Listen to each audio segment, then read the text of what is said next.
Welcome. I'm Chris Jones. This is where believers and skeptics alike are invited to embark on a journey of faith, philosophy, and life from a different perspective. Whether we are joined by an insightful guest or we just jump into the deep end, this exploration promises to challenge us all. Are we getting it right? This is Spiritual Hot Sauce.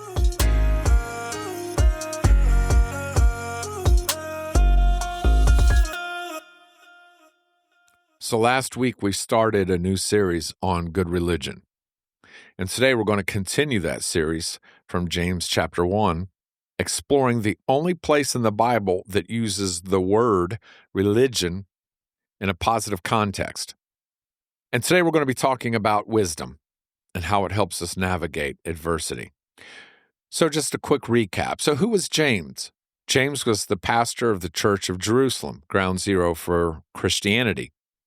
And he was writing to people who had just experienced the Great Dispersion. They were strangers in a strange land facing intense suffering and adversity. And this is his message to them to help them survive.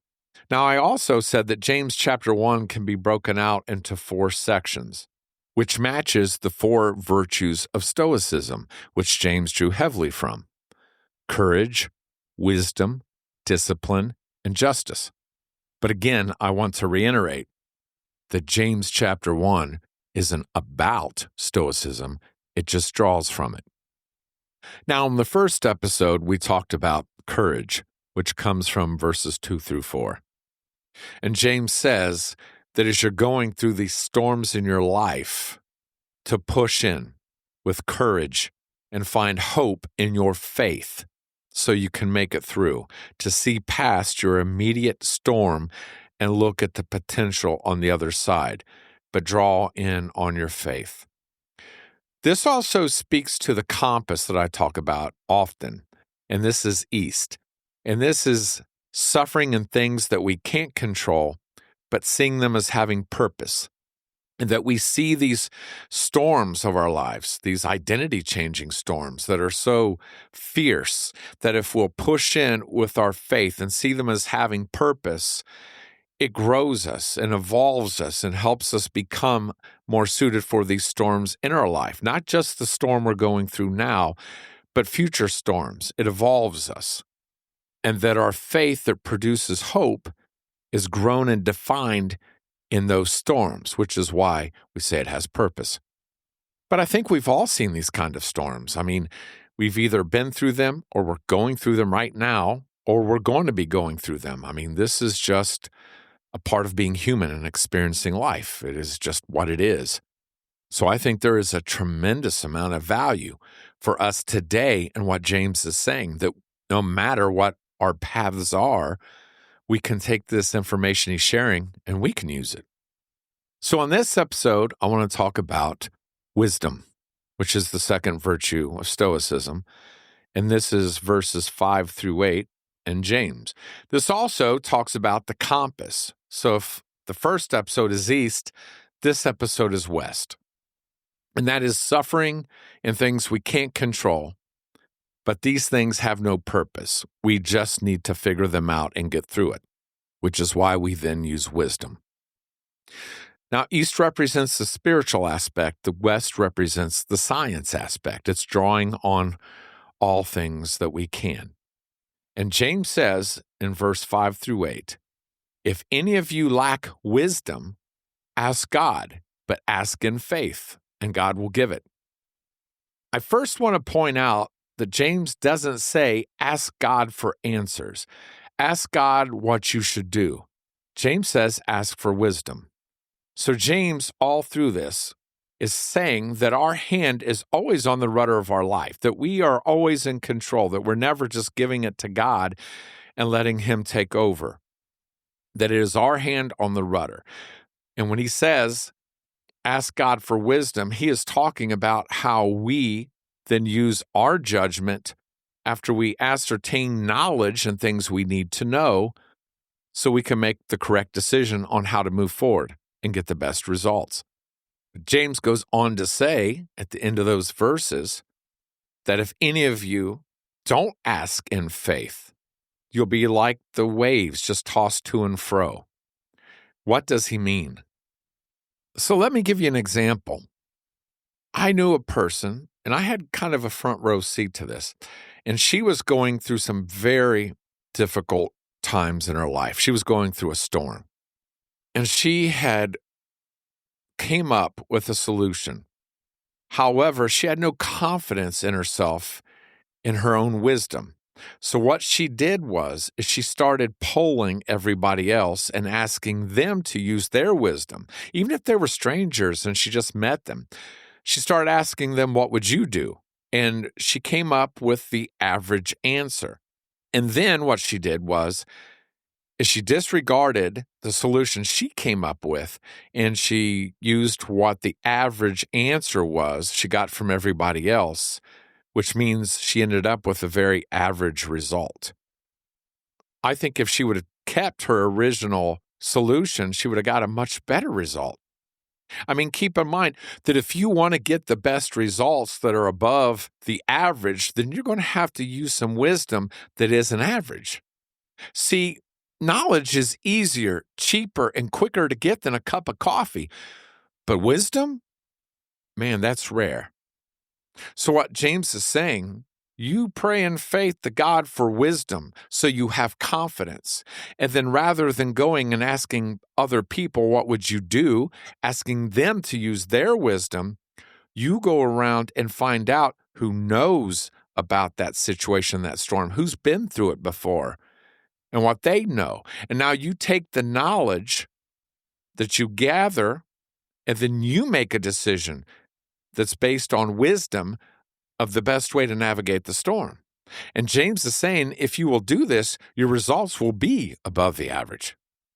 So I think we've all been through that moment where we didn't trust our own wisdom and our own judgment, and we ended up making a less than ideal decision based on average wisdom that didn't come from us.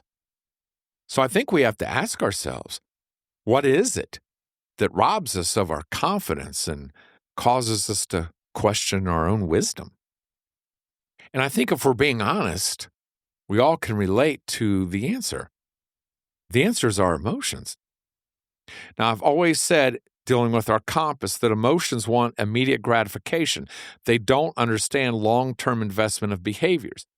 We live in a culture, in a world right now, where our emotions are constantly being stimulated. Then we become creatures that are drawn to allowing our emotions to lead us in our lives. And now, when we're facing this huge storm of our life, these emotions that's been allowed to run amok are causing worry, stress, anxiety, and they're causing us to doubt ourselves.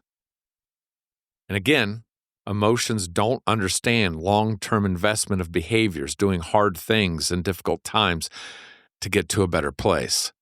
Emotions want immediate gratification.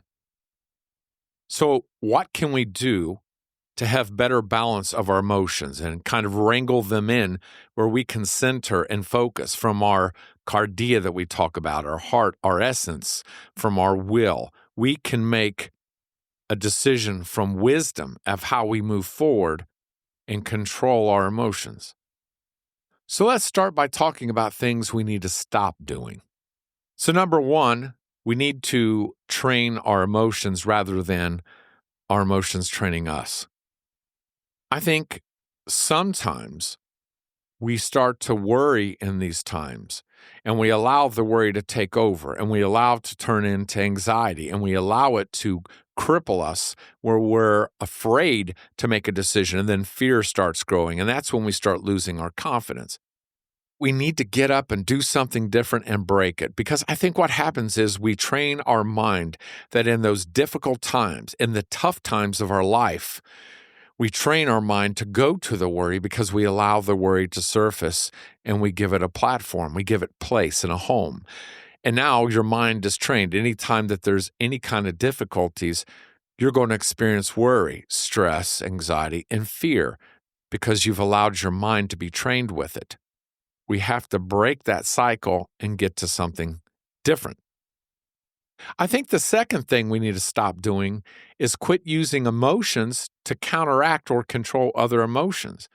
I mean, some of us, when we're going through a really tough and hard time, we put on music that creates an emotion. It's 3 minutes and 12 seconds of an emotion that you have that, and that's how you counteract some of this stress, this worry, this fear. But ultimately, what we're doing is we're still allowing our emotions to run everything. We're still not controlling our emotions. We're allowing our emotions to control us. And I understand if you've spent a lifetime of doing that, the time that you're not going to be able to do it is in the storm. I mean, you don't learn how to use a fire extinguisher when there's a fire. You have to spend a little time in learning how to use the fire extinguisher so when there is a fire, you're not in panic mode and you know what to do. So I think there's going to be some transition time. You have to start before these storms hit and learning to control your emotions and not allowing them to just run your mind. I think the third thing we need to avoid or stop doing is saying, I don't need anybody else. I can do this by myself. I don't need a support team. I don't need a therapist. Well, no, wisdom is getting what you need to surround you and support you as you go through these times. I mean, it's using the resources available to you. But we need to get the idea out of our head that we're just going to do this by ourselves. I mean, I get it. There are times and things of this that we do have to do by ourselves.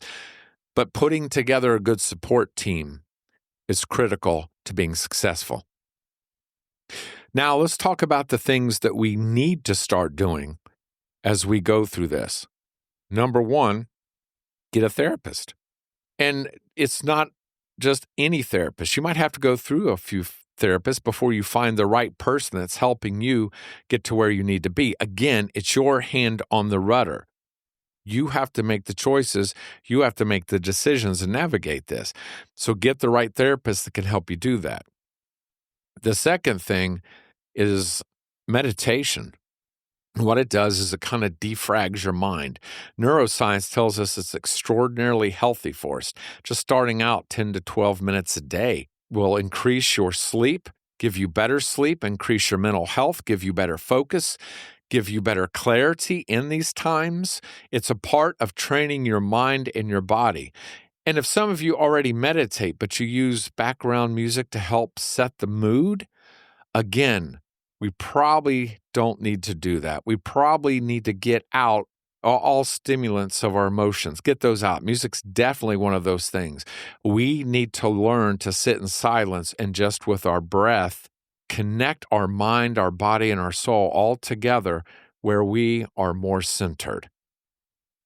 The other part of this I want to give you is what I call the glass of water.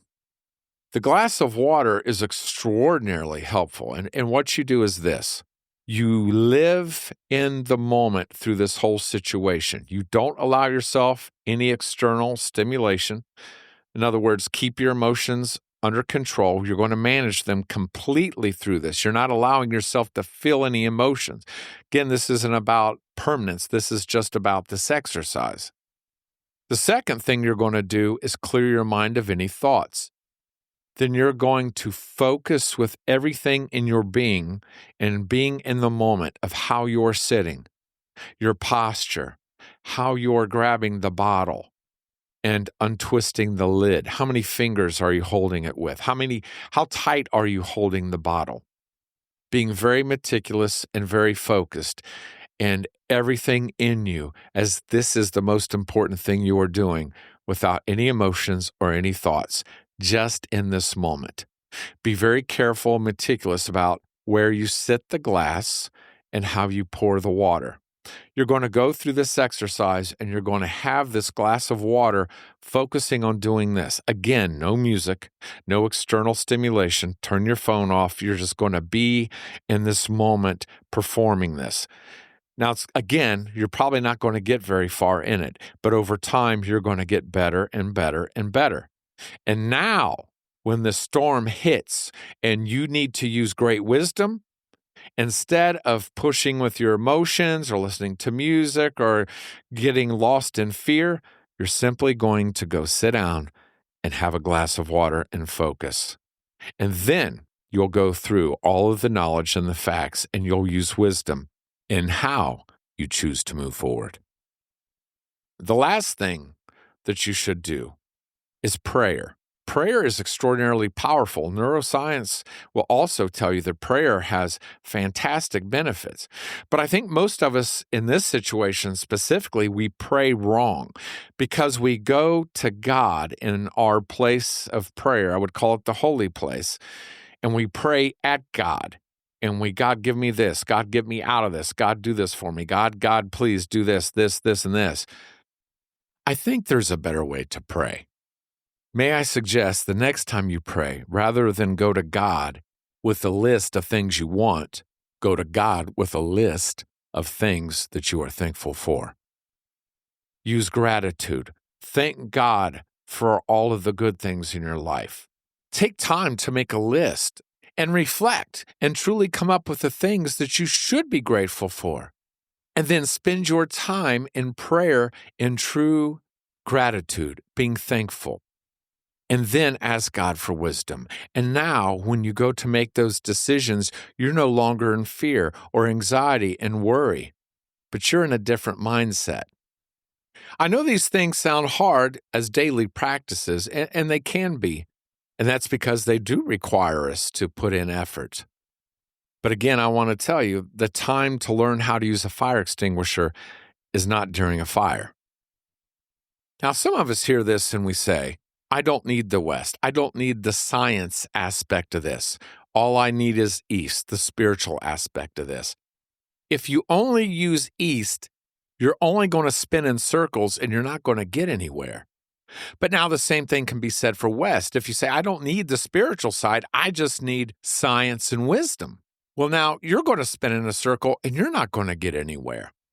See, East and West have to be used at the same time. Now, sometimes you might favor East more or you might favor West more. But if you're going to navigate your path, as James is saying, you're going to have to utilize both East and West. I think what James is trying to share with us is it's just not all spiritual, that it's also science. It's also looking at the facts and using wisdom to make a good decision. It's about taking control of our life and keeping our hand on the rudder as we navigate through these storms, and trusting that God has given us both spiritual and physical tools to help us navigate this life.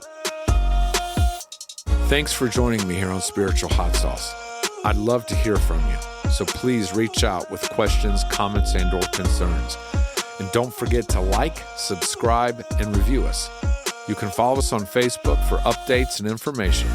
And if you enjoy the flavor of the sauce, then please share it with others. I would appreciate that. We'll see you next time.